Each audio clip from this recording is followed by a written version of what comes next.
Welcome to Let's Set Your Table, the food service and hospitality podcast that brings you the experts, trending news, and product reviews from across the industry.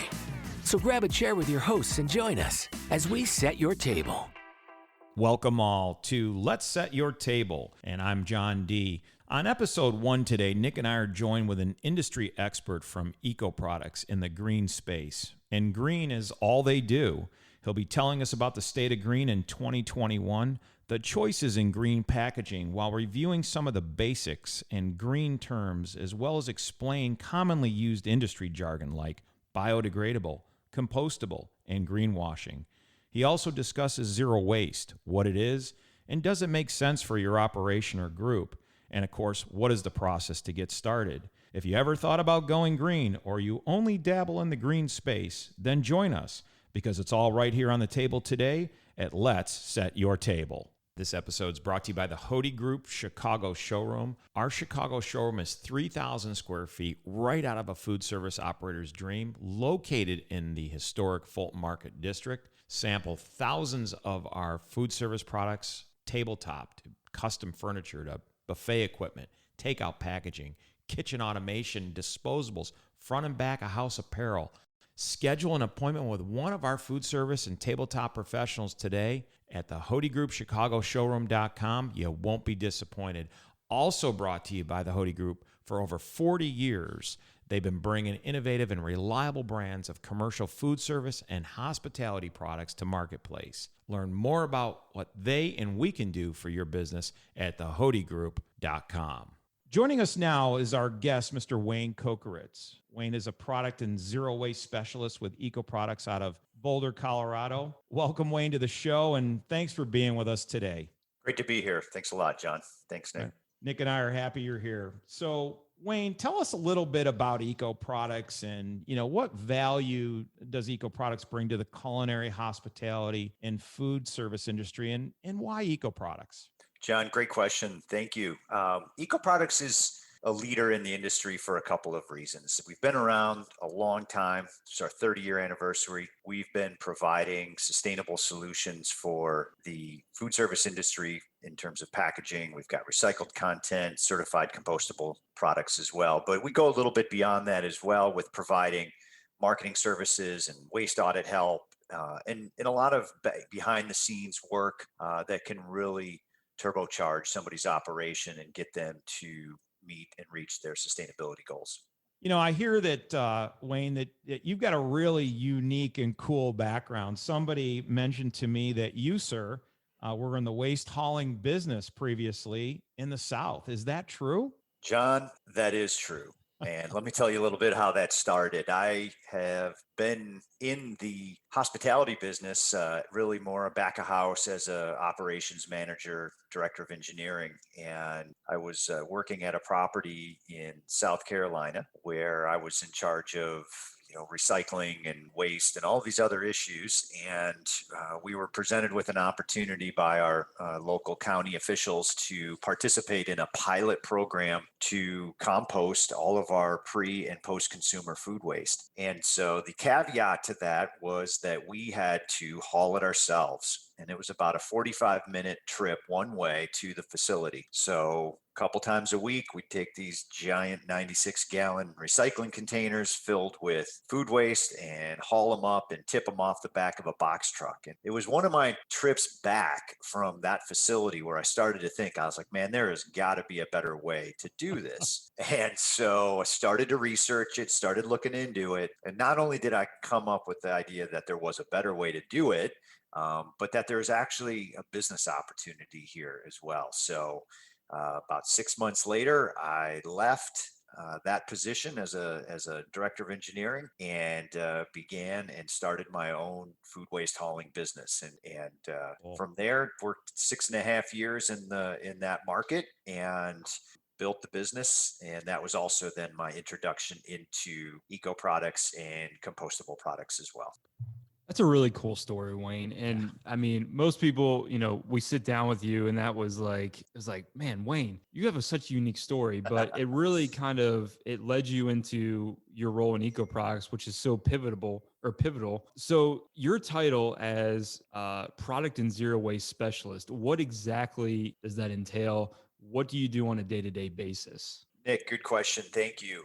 Yeah, what I'm really trying to do is I'm trying to advocate, educate, and facilitate. And what I mean by that is I am trying to connect operators with our hauler and composter community. Our products need to get to see that final solution in the compost pile, right? Because if our stuff's in the landfill, that's no good. So my job is to educate people on the right product mix, to educate them on pre-source sorting, so that we don't have contamination in the loads that are going to the haulers, facilitating these connections, and then just overall talking about waste audits and waste analysis and understanding marketing services that we can provide. So everything other than getting you a price on the product, that's what I'm all about. I'm all about the actual disposal of it and the science behind it.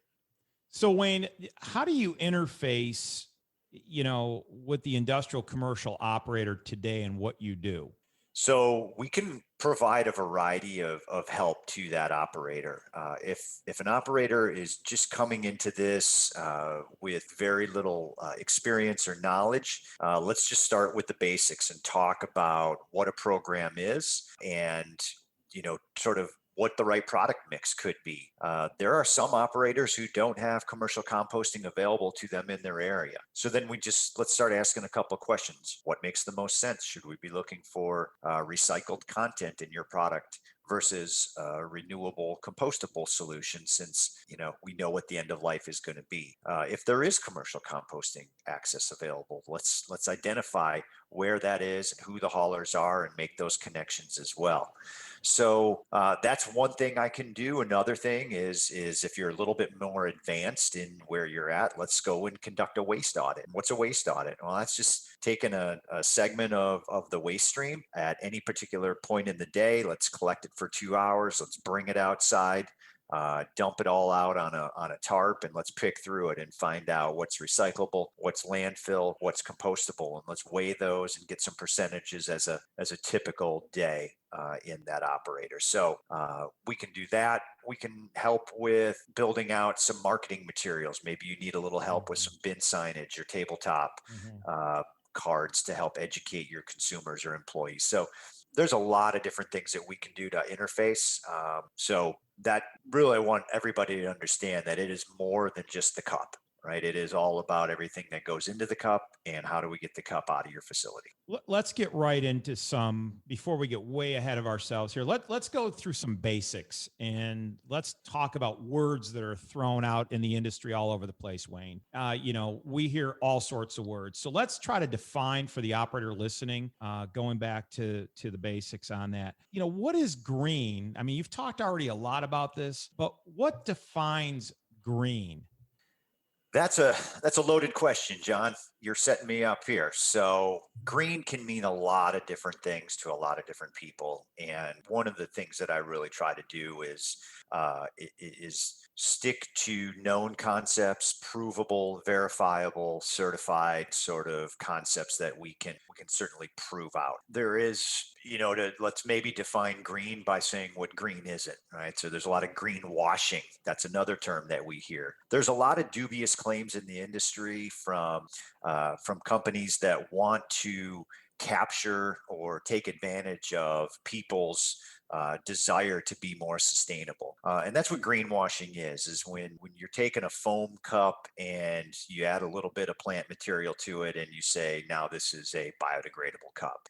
So what we do, or what I do, is let's be honest. Let's have an honest conversation about packaging, what it can and cannot do, some of its limitations. And so, the best relationships are built on trust and verification. And so that is the the tenet of how we have always operated as a company, that we are not here to just sell you something under the guise of green. I often tell operators that whatever color green you want to be on that spectrum, light green, dark green, we'll help you get there, right? Like this isn't all about getting everybody to be dark green. And so let's take it step by step. Let's move at your pace and what you're comfortable with. But let's shift you over onto that spectrum. Let's get you there. And so it can mean a lot of different things. And one other thing I'd like to say about green too is you got to think about green in terms of business, in terms of profitability and money. That's also green. And so Very important. the two have to work together. And so you can't spend all your money on sustainable solutions if in the end that reduces your profitability. We've got to be able to bring the two together. Those are some other strategies, as having been in the industry as a hauler, having been in the industry as an operator, understanding all of those things. How do we bring those together? Yeah, that's a really important point, Wayne. And I think a lot of our listeners are encouraged to hear some of these conversations come up because they might feel overwhelmed at times, especially, they have the interest, they want to do what's right by the environment and by the industry and how trends are going. But there's some really good points made there. I know we'll get into that a little bit later on when we talk more about the features and benefits that Eco-Products provides. But one of the most common questions I get when I go on a sales call with a distributor is the basic question that either the distributor rep sometimes confuses or even the operator, but biodegradable versus compostable. And I feel that really needs to be defined. And Eco-Products does such a great job of educating. And I think that's an important thing we need to define for our listeners. Yeah, great. Yeah. Let me take a stab at it. You could probably talk to 10 folks and get 10, answers, but let me take a stab at it in a way that hopefully is meaningful to this audience. Biodegradability is sort of a scientific term that talks about microbial, degradation of a particular object. And so compostability, and I'm going to come back to it. I'm going to start there with a little bit on what biodegradable is. Compostability is a subset of biodegradable, right? So we have common items that deteriorate, so they biodegrade and they disintegrate at a particular rate that we know, and that could be food scraps, vegetative waste, things like that. So there's a pattern. In order to be compostable, you have to get full disintegration and biodegradation in that same time frame as those food scraps. So to say something is biodegradable doesn't really mean anything, because ultimately pretty much everything known to man is biodegradable. At some point in time, it will break down and the microbes will get to it and break it down. That doesn't mean anything to a composter. So anytime you see biodegradable on packaging, it simply means that manufacturer was not able to meet standards of compostability. And that could be toxicity levels, that could be full disintegration. There's a lot of things that would preclude them from getting to compostability. And so hopefully that helps explain it a little bit, is that biodegradable is just a general term that we throw out there. It really can apply to a lot of different materials, but compostable has a subset, which means that under certain time and temperature conditions, it has to disintegrate and biodegrade along this pretty much at the same rate as other known materials as well. Sure. And hang on one second, Nick. There's a lot of confusion when it comes to that, which I hope in some of our future episodes, we can dive a little bit deeper into composting and its benefits. And I think it's important really quick, and then we can move on to our next topic because I don't want to hold us up. But I think it's important to, Wayne, can you explain, because I've actually had operators talk to me about this, backyard composting that we have at our homes that we add to the pile based on, what we rip up in our garden or anything like our food scraps and eggshells we throw out there, versus commercial composting where for Eco-Products, all of our materials that we rep, they have to go through this process and it's much more involved. So just sharing the difference with our listeners to bring them down the path of, you might not be able to go outside the back of your restaurant and start a composting bin and throw, the Eco-Products packaging in there. This has to go through a certain process. Maybe just touch on that It's a commercial very process. briefly. Right. Yes. Good question. And so I'll follow that. I'll start this conversation with a question, and that is, people say, "Can I put this in my backyard compost?" Now, my response is, you could, but I cannot guarantee whether or not it will actually biodegrade and disintegrate as it should. And that's because backyard composting is not regulated. And there are no set standards for how to do backyard composting. Go on the internet, Google backyard composting, and you'll probably see 10 different images of, different in-vessel barrels that you can turn, or bukashi, or, 3-pallet bin systems. There's a ton of different ways to do it. And then also, you have really, fantastic backyard composters who are out there, turning their piles regularly and making sure their moisture content is high, all those things. I'm a lazy composter at home. I go back, I throw it in the pile, I turn it every now and then, and things will slowly start to break down, and I probably get a squash plant growing out of there too, right? So that's why home composting has such sort of variable outcomes. When we talk about compostable products and certified and industrial composting, what we're really talking about is a managed manufacturing process where you bring in different feedstocks. And so by feedstocks, you've got to have carbon, you got to have nitrogen. This could be everything from horse bedding to leaf and yard waste to, it could be obviously the post-consumer food waste, and compostable products are a mix in that. So when you bring all of that together, if you're talking with meat, bone, and dairy, which you can do in industrial composting, you're also talking about pathogens. And so the key numbers to remember in an industrial composting facility is 131 degrees, and that represents pasteurization. Right? This is when all of our bad pathogens are going to get killed, our E. coli, our listeria. We want to drive that number up through 145 degrees. That's where most of our weed seeds are going to get killed off. And then we want to get that pile up into that 150 to 160 degree range. And we've got to do this over multiple days. And for a future episode, we can dig into the depths of PFRP, which is the process to further reduce pathogens. But there's set standards in which you need to treat and actively aerate and mix your compost so that at the end of the process, you have a mature, stable, and non-toxic material. I think, to keep it very high level today, one of the questions I was going to ask is, what's the difference between, or let's discuss renewable and sustainable. But I think as we've kind of dialogued here, one of the things that I thought of is, let's mention to our listening audience the substrates or the materials that is produced that are compostable and certified compostable through Eco-Products. The first one is sugarcane or bagasse. The second is PLA or polylactic acid. Did I miss any of those?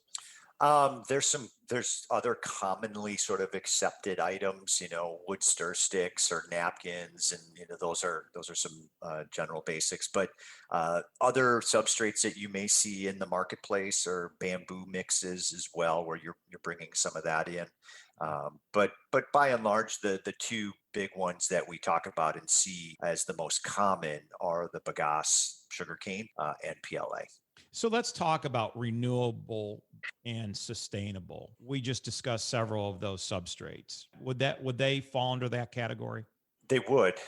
Renewable, obviously, meaning that we can continue to generate them over and over and over again, versus a petroleum byproduct, which is sort of one and done. Once you extract it, it's done. You can't grow more oil, right? So, but you can definitely grow more sugarcane, and you grow more bamboo. Another word that we talk about, especially when we're talking about sugarcane or bagasse, is reclaimed. So reclaimed simply means it is a material that is recovered from another byproduct of a process. And in this particular case, it's bagasse, which is that byproduct of the refining of the sugarcane. So once that process is done and you're left with a giant pile of stocky, woody, fibrous material, we take that, we grind it up into a slurry, and then we can press it into all of the different plates and clamshells that so many of our operators are familiar with. What is zero waste, Wayne? And how would an operator know if zero waste and green would be right for them? John, another great question. Zero waste is a term that also gets sort of bandied about quite a bit. And there is a hard definition for what zero waste is, and that is a diversion rate that is 90% or greater. And by diversion, we're saying not going to landfill. Sending waste to an incinerator is not considered zero waste, right? Just because you're burning your waste stream. You're burning it. Yeah, that's not in that official definition of zero waste. And so what we're really trying to do is find alternative outcomes for the materials that are used in our places of business, right? So if it's kitchens and cafeterias, whatever it is, and think of all the traditional ways that you try to get there through recycling of cans and bottles, different plastics and paper and cardboard, all the sort of traditional measures. The problem that you find when you get into food service operators is that such a large percentage of their waste stream is actually organic material that can be composted. And so if you're going to try to get to that actual zero waste goal, and even if you don't get to the 90%, let's say you're at 45% diversion now through those traditional recycling, and you want to grow that, you're going to have to introduce some sort of organics recovery program. That can take a lot of shapes. Back of house, it can be front of house, it can be the use of compostable packaging to drive those numbers up. And so some folks want to jump right in. They want to, we're going to do this and we're going to go from 0 to 60 like that and plow right ahead. Others are going to take a more staggered approach to it based on a lot of different factors, cost being one of them, and also, availability of industrial scale composter. There are some places that have composters that may not take packaging, but they will take the food waste. And so you've got to sort of figure out along the way what you can do. So if I'm an operator listening, how do I know it's right for me? I mean, is it this? I mean, obviously with our experience working together, this has to be pretty much a corporate directive, or the organization has to want to go in this direction. But how does that operator listening right now say, this is right for me? I've heard, and I believe, Wayne, this is a competitive differentiator for a lot of organizations that choose to stand up for the environment, stand up to go green. Absolutely. I think there's a couple of ways to think about this in a different paradigm, in that often if you're an operator and you're trying to do some sort of market differentiation between yourself and somebody else, what you want to do is create some differences. And one of the difference could be is that you are not only purchasing and using compostable products within your operation, but then you're also taking that extra step and making sure that they are composted correctly. What that does is it keeps the waste local and in the community, and it keeps those resources in the community as well, in terms of creating a healthy, sort of nutrient-rich soil amendment that we call compost. You keep that in the community, you put it right back into the farms and the gardens, onto the parks and into roadway projects. There's a lot of great things, right? So market differentiation, use it as that. Think of this as advertising dollars, right? Think of this as that additional spend. And so when you're putting out a blog post, you're putting out a TikTok or a Twitter feed or an Instagram or whatever, whatever that social media that you're using, you've got some content and stories and sort of human level interests that bring people in and make them understand that what you're doing is impactful. It is making a difference, and can certainly drive eyeballs and dollars into your business. Wayne, what drives your passion every day? You are obviously a very passionate man about what you do. What drives you, man? What trips your trigger? Well, we got one shot at this, right? Like it's, we don't get any more. We got the one shot. And so, you can wake up in the morning and you got a choice to make. You got a decision. What do I want to do today? Do I want to be negative? Do I want to be positive? Right. Absolutely. There's a lot of stuff floating around in the ether that can it's constantly hitting you and attacking you and try to bring you down. I just make a conscious decision every day to go at it, attack the day with vigor and passion. It's going to be small incremental change that I can make, but if we're all pulling the wagon in the same direction, we can really do a lot. So I would just say it's just an overall general, sort of care of my community and the dignity of man. Absolutely. There's some great points, Wayne. And, your passion, I believe, echoes to the majority of Eco-Products as a whole and all the employees and field personnel that help us out so much. Yeah. So I think Such that a leads great me into, organization. it really is. And I think that leads me into another question where there's a lot of options out there.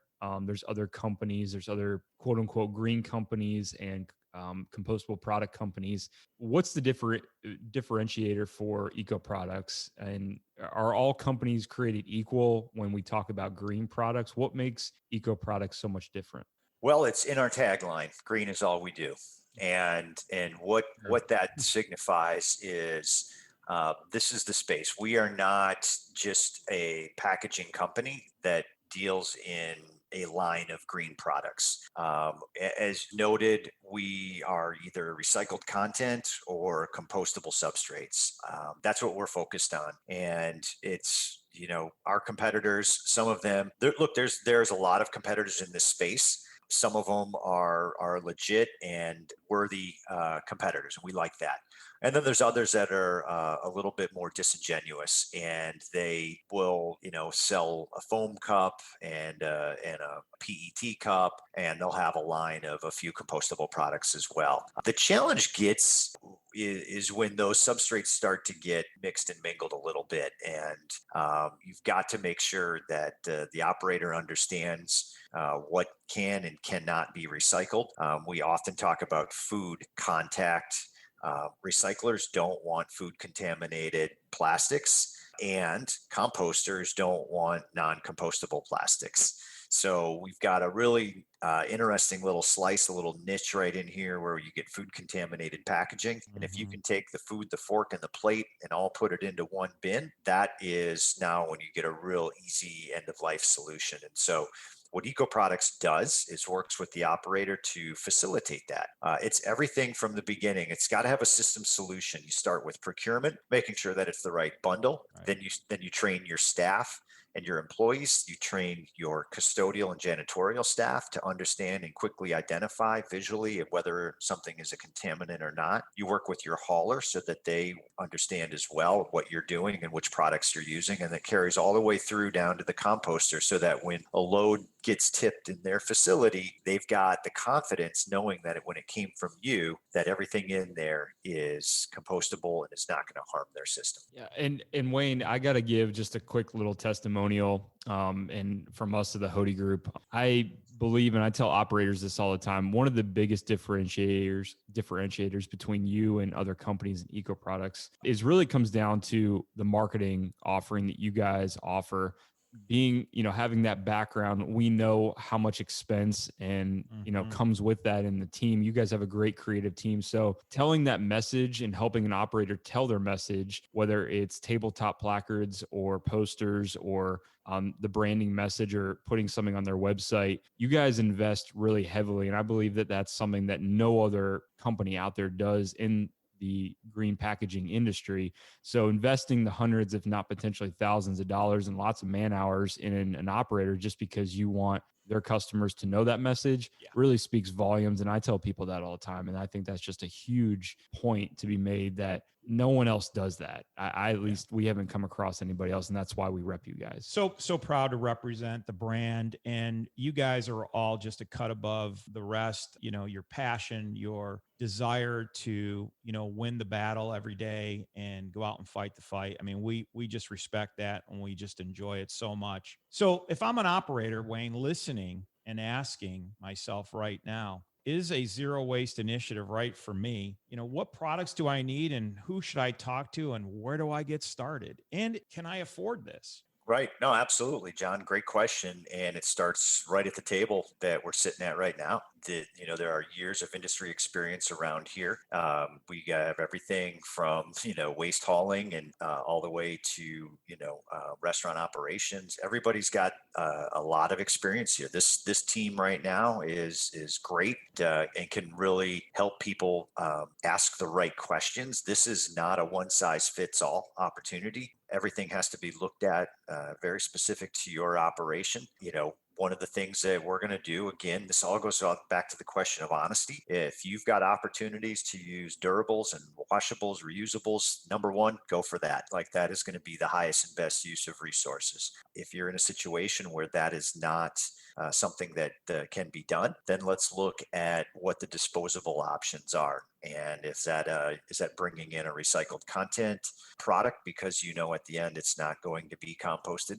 And then we can look at a fully compostable solution as well. And that's where we can tie you into the needed resources in the community to make sure you've got a hauler and a processor that can do it. So the cost, again, that's always a wild card in any of this, but we look at it as a more holistic approach, is that if you're going to be diverting more waste into the compost bin, that means your trash and landfill bin doesn't need to be nearly as big, and it doesn't need to be hauled away as often. By doing that, again, typically the stuff that you've got in your landfill or garbage can that starts to cause odors and whatnot is your food waste. And so if your trash now just becomes dry waste and styrofoam and gloves and food wrap, like that doesn't really begin to stink. So you can minimize your waste hauls. All of those things can affect your dollars being spent over there while you divert them over to a zero waste program.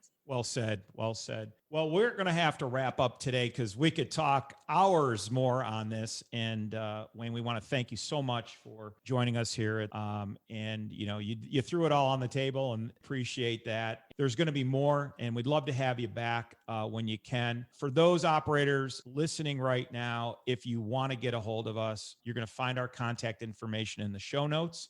Here under our podcast, contact information to Wayne Koekeritz, product and zero waste specialist at Eco-Products. You can find Nick and myself from the Hode Group, or any one of our team members that would be happy to consult with you on any of these topics or others. Please join us again for another episode of Let's Set Your Table. If you would like more information, samples, or would like to consult with the Hode Group, visit thehodegroup.com. That's HODE group.com.